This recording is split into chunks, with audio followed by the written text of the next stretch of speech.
The precise date has faded into the annals of history. However, during the mid-1800s, amidst the stillness of the night, Dr. Charles Finney, a dedicated medical professional residing in Atchison, Kansas, was startled by a resounding knock on his door. Approaching cautiously, he discovered a visibly distressed woman cradling her 6-year-old daughter. Regrettably, driven by the urgency to alleviate the girl's suffering, he mistakenly administered an incorrect dosage of anesthetic. Tragically, the young girl met her demise on his operating table, her screams of agony echoing as he proceeded with the procedure. This haunting incident marks the widely circulated genesis of one of America's most notorious haunted residences, the infamous Sallie House. While it weaves a spine-chilling narrative, the likelihood of its veracity is questionable, if not entirely unsubstantiated. No concrete evidence supports its authenticity. Nevertheless, certain components bear semblance to reality. Charles Finney did, indeed, reside in the dwelling, which predates the purported events by several years, constructed by M.C. Finney.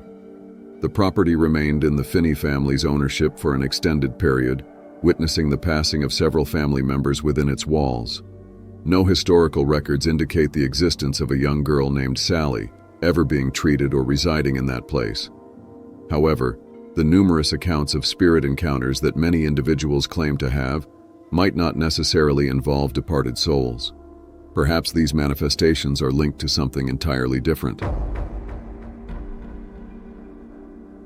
Welcome to another gripping installment of Fadri Stories. Today we embark on a chilling journey to the infamous Sallie House, delving into the harrowing ordeals of the Pickman family and their startling, violent encounters with an unexplained presence that seems to share their abode. In the early 1990s, Tony and Deborah Pickman took up residence at 508 N 2nd St. What unfolded thereafter became one of the most meticulously documented hauntings in history. The extensive coverage owes much to the TV series Sightings, which conducted numerous investigations into what they labeled as the Heartland Ghost. As a result, there exists visual evidence capturing many of the paranormal phenomena. Embarking on the unsettling chronicles of the Pickman family's 2-year sojourn in the enigmatic Sallie House, this episode unfolds a series of encounters that left an indelible mark on their lives. If you're keen to witness the full scope of these incidents, the link to the Sightings episode is provided in the description. In this narrative, we delve into some of the most poignant moments from Deborah and Tony's tenure in the residence, where a myriad of inexplicable events unfolded. The couple's journey began when they purchased the house in Atchison, Kansas, during Deborah's pregnancy with their first child. Originally hailing from Buffalo, Deborah harbored a lifelong fascination with the paranormal, despite having no personal encounters in her earlier years. On the other hand, Tony, raised in a Catholic household, held no particular interest in the supernatural. The genesis of their eerie experiences in the Sallie House began innocuously enough. Initially, everything appeared normal upon their move-in, but within a month of settling into the property, peculiar incidents began to unfold. Odd noises permeated the air, and lights would inexplicably flicker or dim. While these occurrences were certainly strange, nothing immediately struck them as overtly paranormal. Lights dimming during TV watching sessions happened multiple times a night. The chains on ceiling fans exhibited inexplicable movement, spinning even when the fans were turned off, giving the illusion of someone manipulating them. Yet, at this point, nothing seemed beyond explanation, attributed to either the wind or potential electrical issues. The perplexed couple reached out to the landlord, hoping to identify any underlying electrical problems in the house, but their investigations yielded no results. Meanwhile, their baby's sleep patterns were disrupted. Every time the child drifted off in the nursery, he would abruptly wake up crying. While this might be considered normal for a young child, the persistent lack of sleep swiftly became a taxing ordeal for the Pickman family. Deborah's sister arrived to lend a hand with the baby's sleep routine. When she took the baby downstairs, the child slept soundly through the night without any issues. Strikingly, the disturbances in sleep only manifested when the baby was left alone in the nursery. During one evening, Tony passed by the nursery and noticed the light was on, an odd occurrence considering they had just returned home. In the center of the room, 3 of their baby's stuffed animals were arranged in a circle, sitting upright. Perplexed, Tony returned downstairs to consult with Deborah and her sister, both of whom affirmed they hadn't moved any toys.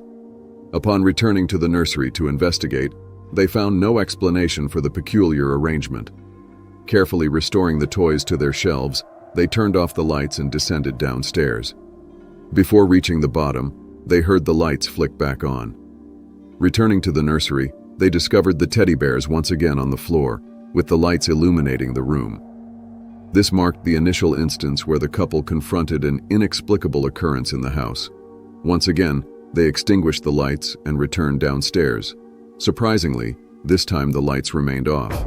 However, when Deborah revisited the nursery 15 minutes later, the teddy bears were once more strewn across the darkened room. That night, the entire family, including the vigilant family dog, sought refuge in the master bedroom, ensuring the door was securely shut. Speaking of their dog, it displayed a reluctance to enter the nursery, often stationed in the doorway, barking at seemingly unseen entities. From this juncture, the situation took a more ominous turn. Tony began hearing footsteps traversing the stairs during the night. Initially attributing it to their cats, he sought to intervene one night after being kept awake by the sounds. To his surprise, the cats were nowhere to be found. As he peered down the dimly lit stairwell, the sound of running footsteps swiftly approached him. Tony then recounted experiencing a chilling breeze coursing through his body, accompanied by the unmistakable laughter of children. On a seemingly ordinary day, as Tony lay down for an afternoon nap, he abruptly sat up, locking eyes with Deborah, and uttered, "He's mine," before promptly reclining again. This peculiar incident occurred in the early stages of the haunting, and at the time, Deborah dismissed it as a possible dream experienced by Tony.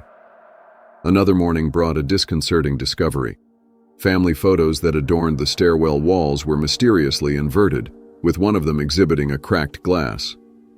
The inexplicable phenomena continued with candles found melted seemingly at random.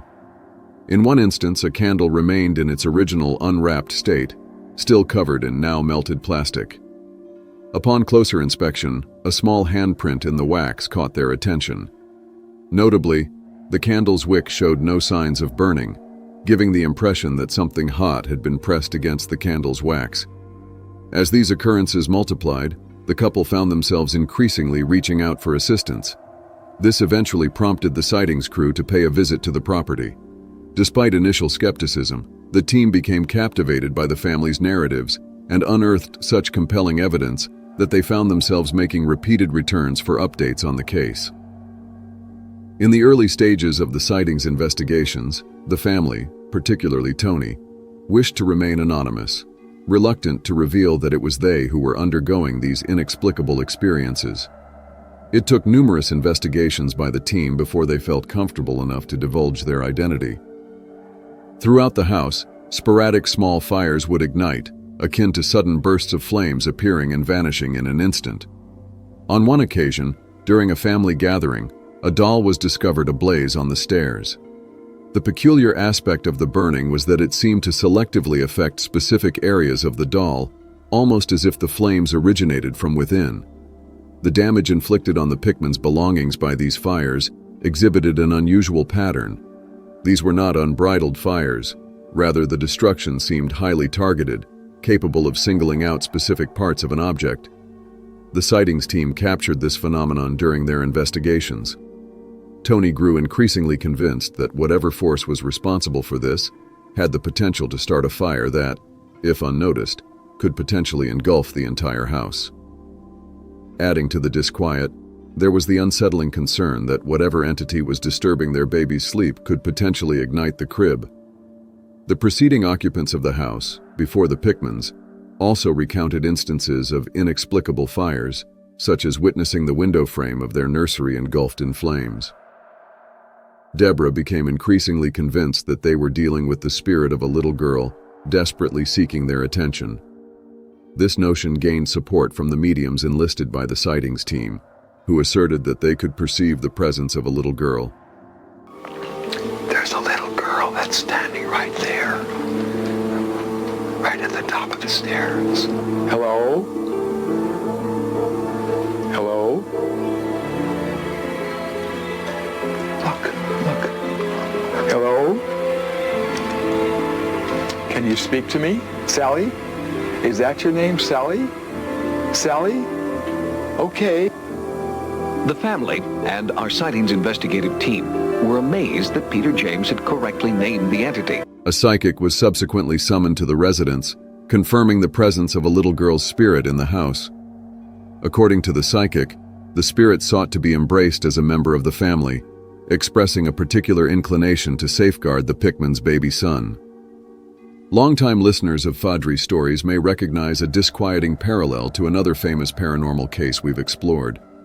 The narrative closely mirrors the Annabelle case, where an entity sought permission to integrate into the lives of those it encountered. Deborah found solace in this revelation, feeling compelled to nurture the spirit that would later be known as Sallie. However, for Tony, there was an unsettling undercurrent that didn't sit well with him. Despite the attempts to integrate Sallie into their family, he couldn't shake the feeling of unease within his own home. It became evident that Sallie was fixated on gaining Tony's attention, but not in a positive manner. One night, Deborah emerged from the shower to find Tony visibly distressed, claiming, "She bit me." Indeed, there on Tony's leg was a distinctive bite mark, the initial instance of the entity within the house inflicting physical harm on him. This marked the onset of a series of incidents where whatever dwelled in their home targeted Tony with increasing aggression. Soon after the biting episode, scratches began to manifest.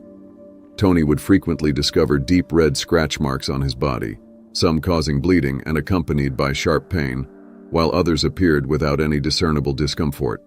It became apparent that whatever presence resided in their home had developed a disdain for Tony Pickman. Returning home from his night shift one morning, Tony entered the kitchen and poured himself a glass of juice. As he turned around, he was met with the sight of a little girl standing at the entrance to the basement door. She wore what he could only describe as an old white outfit, reminiscent of something a young girl might have worn to church in a bygone century. Her expression was one of sheer terror, and Tony found himself immobilized by the unexpected encounter. Only the realization that he could partially see through her broke Tony out of his almost trance-like state. In his shock, he dropped the glass and hastily ran upstairs to locate Deborah. Later, Tony sketched an image of the girl. Intriguingly, a former resident of the Sallie House revealed having an imaginary friend during their childhood stay in the same house. Upon seeing Tony's drawing, they promptly identified the girl as their childhood imaginary friend, whom they had named Sallie. At times, Tony found himself witnessing apparitions that resembled Deborah walking past him in the hallway. The figure bore an uncanny resemblance to his wife, except she appeared to be dressed in an old-fashioned housemaid's outfit, her hair neatly tied in a bun. What struck Tony was that this entity possessed Deborah's face. Intriguingly, he would trail the apparition into a room, only for it to vanish without a trace. Despite thorough exploration, as discussed earlier, there is no evidence to suggest the existence of a child named Sallie, who met a tragic end in that house. However, the spectral manifestations in this house extended beyond a singular entity. Tony began to question whether whatever resided within those walls could adopt the guise of others, a small child, or even the appearance of his loved ones. Could these deceptive forms serve to lower their guard, presenting an innocent facade while harboring more malevolent intentions beneath the surface? This hypothesis gains potential support from Tony's subsequent encounter. Now, he started hearing scratching emanating from the walls when lying in bed. The sound resembled the hushed whispers of 6 or 7 people within the walls, yet the words remained indecipherable. One night, as he lay in bed with a window at the foot, a new layer of eeriness unfolded. In a peculiar episode, Tony observed what initially seemed to be dust particles drifting past the window. Over time, these particles darkened and enlarged, coalescing into the semblance of a woman, an older figure garbed entirely in black. This spectral manifestation floated towards Tony, accompanied by the slamming open and shut of drawers on either side of the bed. Simultaneously, the waterbed beneath Tony thrashed about uncontrollably.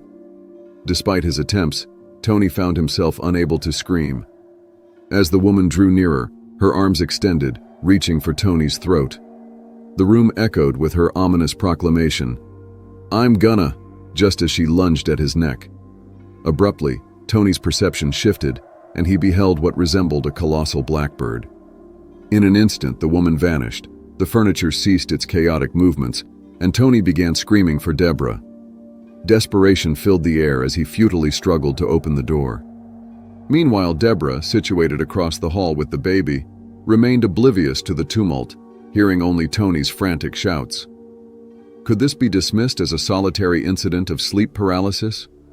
On its own, perhaps, but when viewed in the context of the myriad other phenomena occurring in the house, dismissing it becomes a more challenging proposition. Tony found himself teetering on the edge of questioning his own sanity as the nocturnal visitations by shape-shifting entities persisted. Among these unsettling encounters was the reappearance of the little girl, seemingly approaching his bed in the dead of night. The girl extended her hand towards him repeatedly, but Tony resisted. Suddenly, an eerie growl pierced the air, and the girl underwent a grotesque transformation, contorting into a creature on all fours, hunched over, with worms dangling from its molten flesh. With each visit from the sightings crew, the phenomena intensified for Tony. The scratches, visions, and unsettling sounds escalated with their presence. Oddly, the crew checking Tony for scratches whenever he was alone, such as during a bathroom break, became a routine to ensure he wasn't inflicting harm upon himself. While many members of the sightings team initially harbored skepticism, witnessing scratches materialize on Tony in real time dispelled their doubts. New welts began to surface on Jeff's stomach, followed by the shocking sight of mysterious welts forming on his forehead. In a particularly unsettling moment, the initials MC were scratched onto Tony's body, while the sightings crew captured the event on camera. The escalating intensity of these encounters left Tony and the crew grappling with the unexplainable. A peculiar coincidence emerged as the house itself was constructed by Michael C. Finney. The sightings crew reportedly possesses a 9-minute clip capturing the gradual appearance of a scratch on Tony's torso. However, a forewarning is necessary for the upcoming section, as it involves descriptions of violent impulses and, more specifically, incidents of animal cruelty. Feel free to skip this part if it is unsettling. According to Tony, he underwent a disturbing transformation into a different persona. Voices, uttering horrendous directives like urging him to harm Deborah, plagued his thoughts. In the final months, a sinister compulsion gripped him when Deborah walked past, compelling him to inflict harm and clear her out of the way. Remarkably, whenever he left the house, these dark urges subsided. An unsettling anger seemed to envelop him within the confines of their home, accompanied by vivid dreams of wielding a butcher's knife and cutting Deborah's throat upon her return from work. One fateful morning, Tony woke up inundated with hateful thoughts. Entering the kitchen, he retrieved a butcher's knife, encountered their pet cat, and then experienced a blackout. Later that day, Tony found himself at his parents' house. Upon returning to the family home, a ghastly sight awaited him. Their pet cat was stabbed with a knife and pinned to the kitchen counter. Strangely, Tony has no recollection of the incident but is haunted by the certainty that he must have been responsible. This disturbing act, coupled with his malevolent thoughts towards Deborah, remains a source of deep shame for him.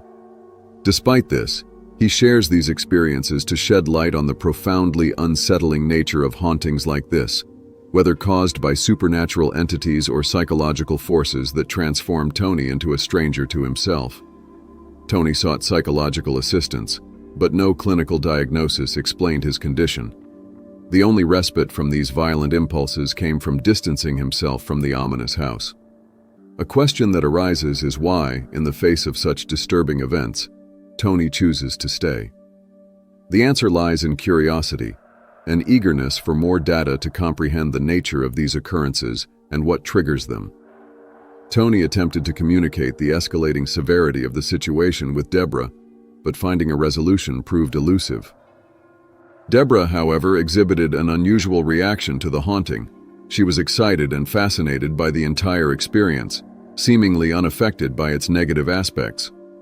In hindsight, she acknowledges that her responses don't make sense, But at the time, she was so immersed in the phenomenon that she was almost oblivious to its impact on her husband.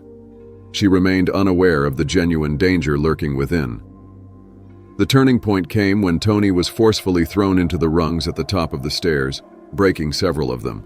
It seemed as though an unseen force was attempting to propel him over the banister and down the stairs. Surprisingly, this incident prompted Deborah to recognize that something was amiss, and they needed to vacate the premises. Within 3 weeks, they had abandoned the house. When questioned about why they stayed for so long, they explained that the paranormal phenomena would occur and then cease for months, leading them to doubt themselves.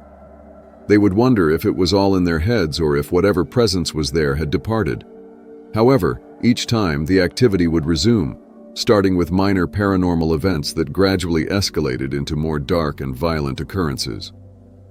The basement stands as a focal point within the Sallie House, harboring a mysterious aura. In a secluded corner, several bricks have been removed, revealing a dark hole. Strangely, Tony never felt compelled to venture into the basement and actively avoided it whenever possible. Following the Pickmans' departure, a new resident occupied the Sallie House. Eventually, the landlord was summoned due to the reported vandalism and disruptive behavior exhibited by the tenant. Subsequently evicted, the landlord inspected the property, uncovering peculiar markings and names on the basement walls. Notably, a pentagram adorned the center of the floor, indicating the woman's solitary occupancy and her utilization of the property for undisclosed rituals. Numerous paranormal researchers and television shows, including the well-known Ghost Adventures, have delved into the mysteries of the Sallie House. In one episode, the show's host brought Deborah and Tony Pickman back to the house. Tony, influenced by numerous EVPs, electronic voice phenomena, recorded over the years, expressing the voices of children, began grappling with a sense of guilt. The possibility lingered that there might not be a demonic presence in the house, but rather lost children attempting to communicate. This prompted his return to the home, where Tony once again encountered a barrage of violent incidents. Welts materialized on his neck, while other guests suffered scratches and witnessed inexplicable phenomena. Tony is not alone in this experience. Many who visit the Sallie House report a compelling draw to return, a mysterious force lingering in the back of their minds urging them back. The question remains, for what reason?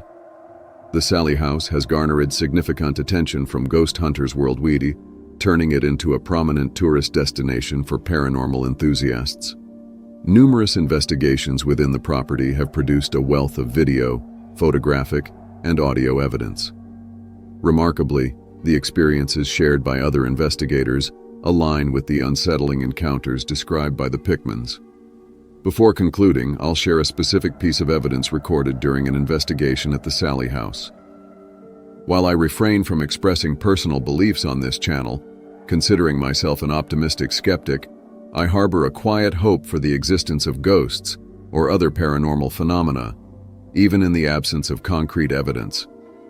Furthermore, it's important to note that this is a horror channel, and I am committed to never intentionally including false information in the video. I strive to present stories in the way they were originally reported. Regarding evidence of the supernatural, I have yet to encounter or witness anything that goes beyond a mere acknowledgement of its peculiarity. Specifically, EVPs, electronic voice phenomena, often leave me with a sense of skepticism.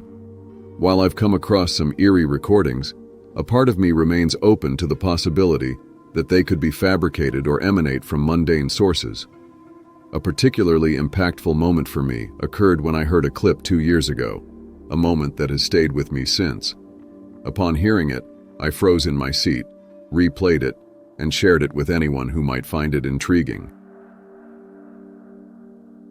The podcast Astonishing Legends conducted an investigation into the Sallie House in 2018.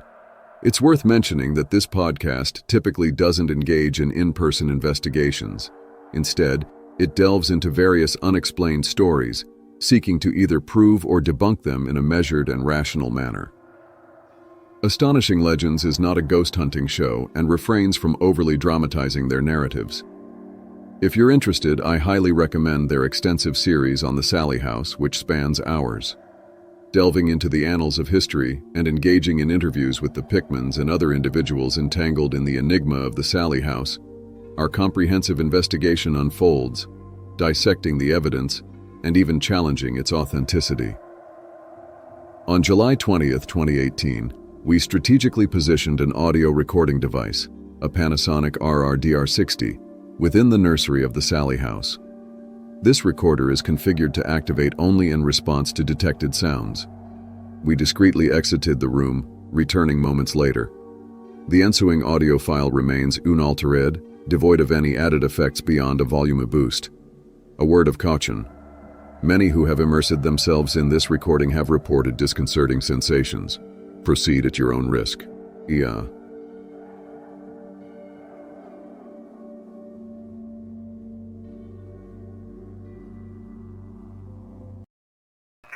Okay, file 10, I'm putting this down. I'm going to leave this here for about 5 minutes. If there's anything you want to say, any message you would like to share with the world, leave it on this recorder, and we will share it. Leaving now, closing the door. No one else is in this room at this time.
Coming back into the room. I'm going to take the recorder. Thank you for your time. Wishing you peace.